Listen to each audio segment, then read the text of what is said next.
Welcome to the deep dive.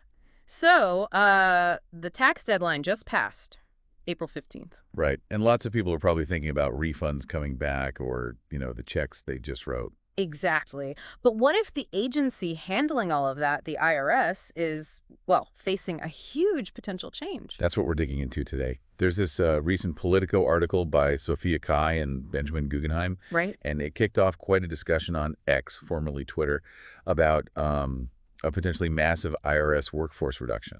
And this isn't just, DC inside baseball. This could genuinely affect you, the listener, when you interact with the IRS. Absolutely. So our mission here is to understand, okay, what's the scale of this potential cutback, Yeah. and what could the consequences be? Let's dive in. What's the core finding from that Politico article? Well, the main thing, based on an internal memo they saw, is that the IRS workforce might shrink pretty dramatically Mm-hmm. from around 100,000 employees now Okay. down to somewhere between 60,000 and 70,000. That's a big drop. Wow. Yeah.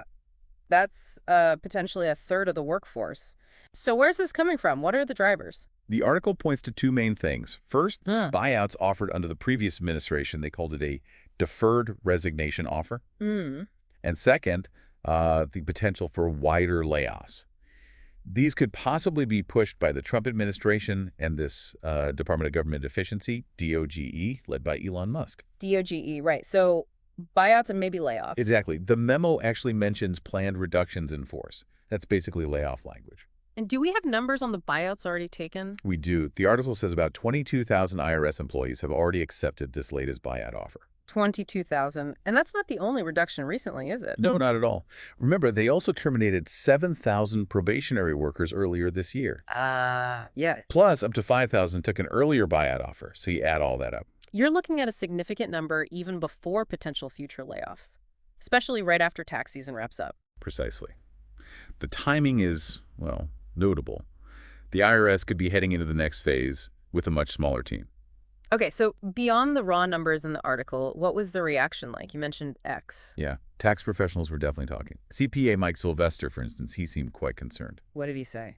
He flagged the possibility of the IRS dropping to maybe 66,000 employees by September, and he pointed out that many remaining might be nearing retirement age, with few replacements lined up. So an aging workforce on top of a shrinking one, what did he see as the impact? Well, his worry was about, less tax revenue being collected, which could mean a bigger budget deficit, Okay. and potentially more tax evasion if enforcement drops. Makes sense. Did he think technology could help? Like AI? He was skeptical, actually.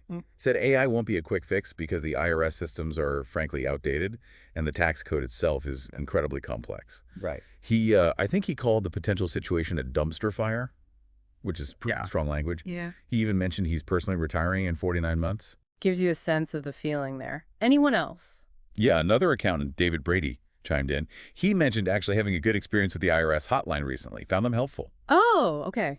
A counterpoint. Sort of, but he immediately followed it up by saying big change is happening. So even with good service now, there's an awareness that things are shifting. And wasn't there a comment about the timing? Yes, Ann Yonan, she pointed out how this potential downsizing is happening right as the IRS is processing millions of returns and issuing refunds. Suggesting it might not just be a coincidence. That seemed to be her implication, yeah. Raising questions about, the strategy behind the timing of these cuts. So let's bring this back to our listeners. If the IRS workforce shrinks significantly, what does that mean for, the average person filing taxes? Well, think about it. If you need help, need to call them. Or worse, if you face an audit. Or even just waiting for that refund. Fewer people means longer waits, more frustration. It certainly could. A smaller, possibly less experienced workforce could lead to delays, maybe more errors, and to generally make navigating the whole tax system harder. It really impacts taxpayer service. And maybe compliance too, right? If people think the IRS is stretched thin. That's the concern. It could affect the perception of enforcement, potentially encouraging some to push the boundaries, thinking the risk is lower.